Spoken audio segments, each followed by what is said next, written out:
Hello friends, welcome to Current voice.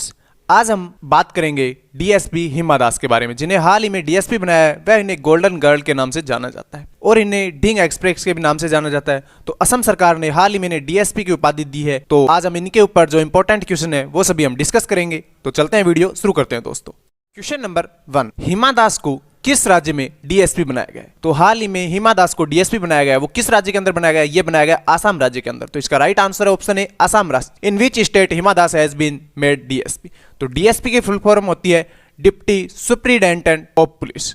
तो चलते हैं आज के अगले क्वेश्चन की तरफ। क्वेश्चन नंबर 2, हिमा दास को अन्य किस नाम से जाना जाता है? तो हिमा दास को एक दूसरे नाम से भी जाना जाता है जो उन्हें उपाधि के स्वरूप में मिला हुआ है, वो मिला हुआ है ढींग एक्सप्रेस के नाम से। तो इसका राइट आंसर है ऑप्शन बी, ढींग एक्सप्रेस के नाम से भी हिमा दास को जाना जाता है। वहीं बात करें हम असम राज्य की, जिसके अंदर उन्होंने को हिमा दास को डीएसपी का पद दिया गया है।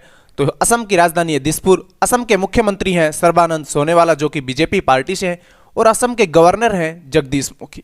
असम के मुख्य न्यायाधीश हैं सुधांशु धूलिया, और असम से 2 पड़ोसी देश भी लगते हैं जिनकी सीमाएं लगती हैं, वो है एक भूटान और एक है बांग्लादेश। वहीं असम राज्य के अंदर लोकसभा की 14 सीटें हैं और राज्यसभा की 7 सीटें हैं और विधानसभा की 126 सीटें हैं। और असम राज्य के 7 पड़ोसी राज्य लगते हैं जिनकी सीमा लगती हैं 7 पड़ोसी राज्यों में, एक पश्चिम बंगाल, वेस्ट बंगाल, त्रिपुरा 2, मणिपुर 3, मिजोरम 4, नागालैंड 5, मेघालय 6 और अरुणाचल प्रदेश 7। इन 7 राज्यों की सीमा भी असम राज्य से लगती है। वहीं मांजुली द्वीप असम में ब्रह्मपुत्र नदी पर स्थित विश्व का सबसे बड़ी नदी द्वीप है, और असम के लोहित नदी पर स्थित भूपेन हजारिका पुल, जिसकी लंबाई 9.15 किलोमीटर है, भारत का सबसे लंबा, और एक सींग वाले गैंडे के लिए प्रसिद्ध कांचीरंगा नेशनल पार्क, जो कि असम राज्य के अंदर स्थित है। वहीं असम राज्य के अंदर प्रसिद्ध त्योहार है बिहू। और असम राज्य के और भी महत्वपूर्ण पार्क हैं, जिनमें है Kaziranga national park, Nameri national park, Manas national park, Dibru Saikhowa national park और ओरंग नेशनल पार्क। ये सभी असम राज्य के महत्वपूर्ण नेशनल पार्क हैं। क्योंकि बात असम राज्य की हो रही है और असम राज्य के ने ही हिमा दास को डीएसपी का पद दिया है। असम राज्य जो कि बांग्लादेश से टच होता है और दूसरा टच होता है ये भूटान से। तो इसका 2 राज्यों से टच होता है, असम और भूटान से। ये असम राज्य है जिसकी राजधानी दिसपुर। क्वेश्चन नंबर 3, हिमा दास को किस राज्य की खेल एम्बेसडर है? हिमा दास किस राज्य की खेल एम्बेसडर है? ये असम राज्य की खेल एम्बेसडर है। तो इसका राइट आंसर है ऑप्शन डी, असम राज्य। क्वेश्चन नंबर 4, हिमा दास का जन्म कब हुआ था? तो हिमा दास का जन्म हुआ था 9 जनवरी 2000 को। तो इसका राइट आंसर है ऑप्शन बी, 9 जनवरी 2000 को हिमा दास का जन्म हुआ था। वहीं क्वेश्चन नंबर 5, हिमा दास को अर्जुन पुरस्कार कब दिया गया? तो हिमा दास को अर्जुन पुरस्कार दिया गया 2018 के अंदर। हिमा दास को अर्जुन पुरस्कार दिया गया। तो इसका राइट आंसर है ऑप्शन ए।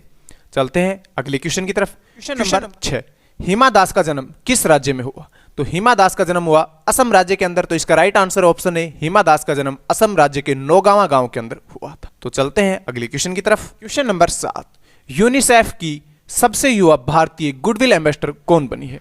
तो यूनिसेफ की सबसे युवा भारतीय गुडविल एम्बेसडर बनी है हिमा दास। तो इसका right answer option B, Hima Das UNICEF की सबसे युवा भारतीय गुडविल एम्बेसडर बनी है। वहीं यूनिसेफ की बात हुई है तो UNICEF means United national children fund, संयुक्त राष्ट्र बाल कोष, जो कि यूनिसेफ का अर्थ होता है। यूनिसेफ की स्थापना हुई थी 11 दिसंबर 1946 को, और यूनिसेफ का मुख्यालय मीन्स हेडक्वार्टर है न्यूयॉर्क, अमेरिका के अंदर, और यूनिसेफ की अध्यक्ष हैं हेनरिएटा फॉर।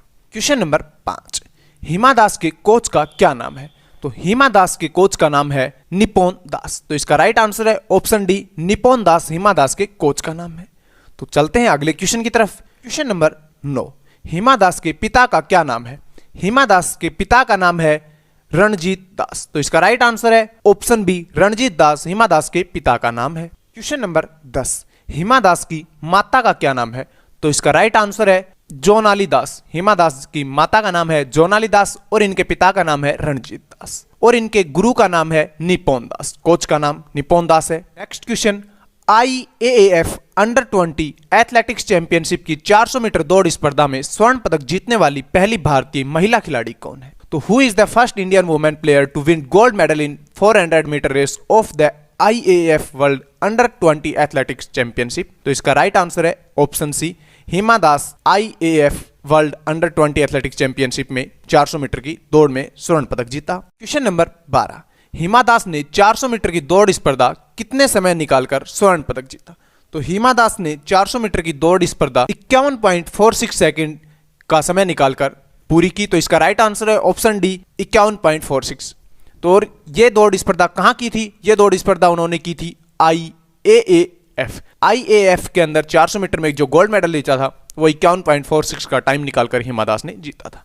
तो चलते हैं अगले क्वेश्चन की तरफ। क्वेश्चन नंबर 13, 2 जुलाई 2019 को पोजनॉन एथलेटिक्स ग्रैंड पिक्स 2019 में हिमा दास ने 200 मीटर रेस में कौन सा पदक जीता? तो 2 जुलाई 2019 को जो पोजनॉन एथलेटिक्स ग्रैंड पिक्स थी उसके अंदर हिमा दास ने गोल्ड मेडल जीता। इसका राइट आंसर ऑप्शन है स्वर्ण पदक, जो कि 23.65 सेकंड का टाइम निकालकर उन्होंने जीता। तो चलते हैं अगले क्वेश्चन की तरफ। क्वेश्चन नंबर 7 जुलाई 2019 को कुंटो एथलेटिक्स में हिमा दास ने 200 मीटर में कौन सा पदक जीता? तो 7 जुलाई 2019 को जो कुंटो एथलेटिक्स हुई थी उसके अंदर हिमा दास ने स्वर्ण पदक जीता। तो इसका राइट आंसर है ऑप्शन ए स्वर्ण पदक, जो कि 23.97 सेकंड का टाइम निकालकर हिमा दास ने जीता था। वहीं हिमा दास से रिलेटेड और भी जो क्वेश्चन आपको याद हो वो आप कमेंट बॉक्स में जरूर टाइप करें।